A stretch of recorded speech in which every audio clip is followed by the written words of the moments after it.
Hello అండి. ఇన్ని డేస్‌కి అయితే ఇప్పుడు కుదిరింది నాకైతే వీడియో పోస్ట్ చేయడానికి. మేమైతే రీసెంట్‌గా కూర్గ్ ట్రిప్‌కైతే వెళ్ళామనమాట. ఇక్కడ మార్నింగ్ ఫ్రెష్ అప్ అయిపోయి మేము గ్లాస్ బ్రిడ్జ్ దగ్గరికైతే వెళ్ళాము. మేమైతే ఎంత ఎక్సైట్‌మెంట్‌గా వెళ్ళామో గ్లాస్ బ్రిడ్జ్ ఎక్కుదాం కదా అని చెప్పేసైతే. కానీ అక్కడికి వెళ్ళేసరికైతే తీరా చూసా గ్లాస్ బ్రిడ్జ్ అయితే క్లోజ్ అంట. చూసారు కదా మా టైం ఎలా ఉండిందో. ఇంకా అదైతే ఏదో రిపేర్‌లో ఉందంట. ఇంక 10 డేస్ తర్వాతే మనకది ఓపెన్ చేస్తారంట.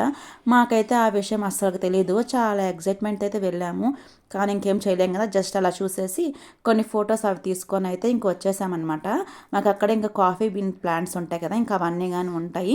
ఇంకా అవి చూడడానికైతే వెళ్తూ ఉన్నాము. ఇక్కడ మధ్యలో అయితే అవకాడో చెట్టు గాని కనిపించిందనమాట. ఇంకా అలా అవన్నీ చూసుకొని బయటికి రావడంతో ఇలా ఒక చిన్న షాప్ అయితే ఉండింది. అక్కడైతే కొంచెం షాపింగ్ అయితే చేసాము. కొన్ని ఫ్రిడ్జ్ మ్యాగ్నెట్స్ ఇంకా అవన్నీ అయితే తీసుకున్నాము. ఇంకా స్పైసెస్ తీసుకోవాలని చూసా కానీ చాలా హెవీ కాస్ట్ చెప్తున్నారు. ఇంకా అలా మాకు నచ్చినవి కొన్ని అయితే తీసుకొని రిటర్న్ అయిపోయాము అక్కడి నుండి.